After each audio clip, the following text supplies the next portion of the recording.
Hi friends, welcome back to my channel. If you're new here, my name is Alyssa. Today I have got a video all about healthy swaps. I'm going to show you 12 different things that you can do to make slight adjustments with foods you might be craving or loving that are a bit healthier. So these are pretty common. You might have seen some of these online, but they're things that I like to use in my everyday life, and you might even discover some really cool swap/products that you haven't heard about before. So I have a blog post that goes along with this video as always, and I actually detailed even more swaps in the blog post. So if you would like a full list of 20 swaps, you can drop those down below. I just realized that this video would be like a million hours long if I did all 20. So we're sticking to my favorite 12 in the video, but if you do want to get some additional ones, find that in the blog post, which is linked down below. Before we dive in, I would love to encourage you to join our community here on YouTube. If you are not yet a subscriber, you can click the red button right below this video that says subscribe.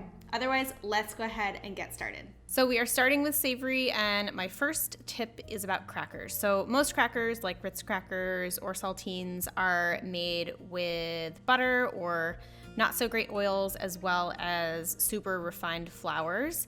So my suggestion is swapping them with whole food based crackers. There are so many options on the market, and the great thing is you still get to eat your crackers. You're just choosing ones that have a higher quality ingredient list. So look for things that are full whole food ingredients that you can pronounce and are just generally a little bit healthier for you.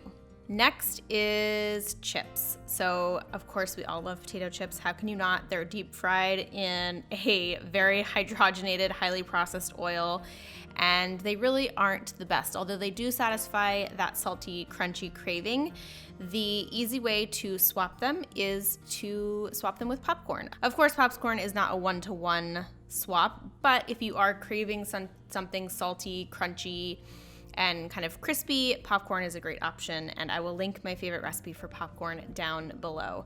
Next is bagels. Bagels are a really delicious treat sometimes, but I would say that they probably aren't the best thing to eat all the time because they're pretty much a pure carbohydrate, and they aren't typically made with the best types of flours. Usually they're not whole grain.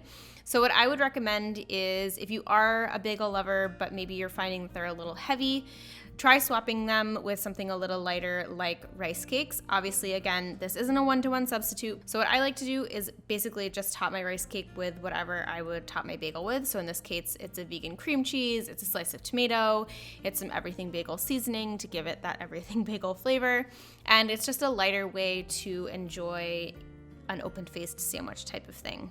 Next on my list is white rice. White rice, similar to bagels, is a very starchy carbohydrate, so it isn't providing a ton of nutrition. It's gentle on your digestive system, but you aren't getting a ton from the white rice. What's great about quinoa is it can be used as a substitute to rice one-to-one in pretty much every single application. It's higher in fiber, higher in protein, and it has more vitamins and minerals, so it's just a little bit more nutrient dense. Next on the list is mayo. So mayo, if you don't know, is made from eggs. So if you are vegan, mayo is not an option for you. You can find vegan mayo, but it also is made with oils. It's really high in fat, has a lot of saturated fat, doesn't have a lot of protein or anything like that. So if you are a sandwich lover and you want to try swapping mayo, or you want to try to cut back on mayo, a really great option is hummus. And hummus, of course, is made from chickpeas, so it's high in protein, it's high in fiber, and it can be used like you would mayo, added into a chickpea or tuna salad,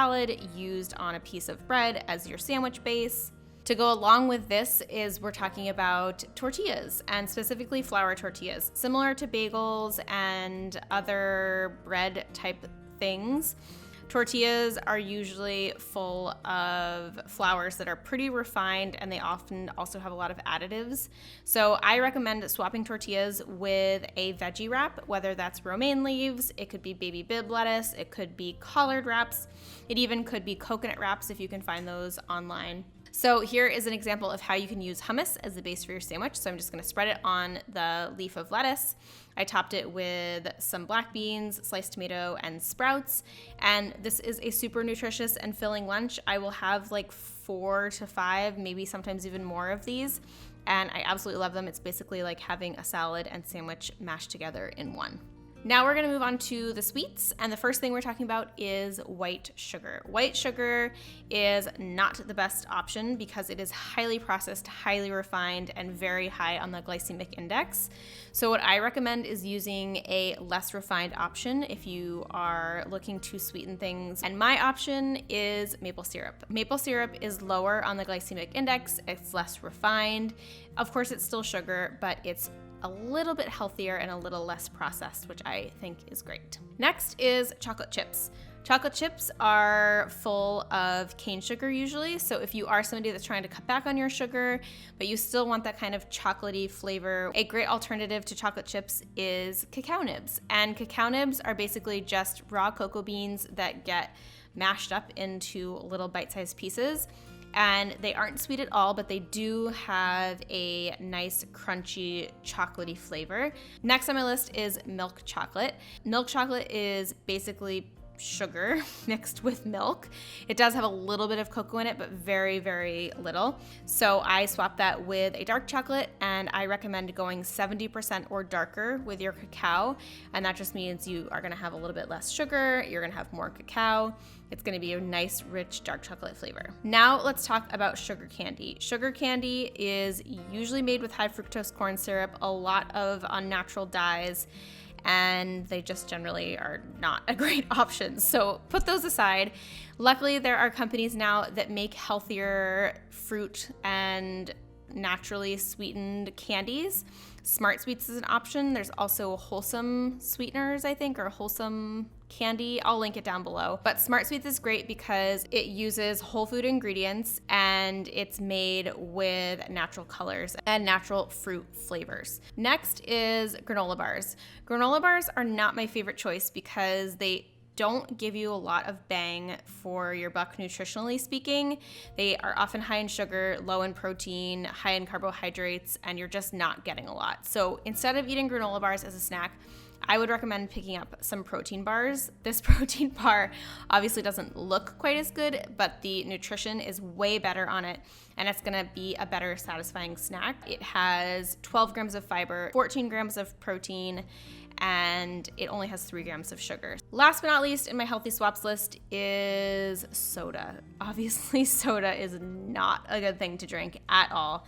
Super high in sugar, high in caffeine, full of dyes, and really not great stuff. So instead of doing soda, I know that this is not gonna be a one-to-one swap, but seltzer.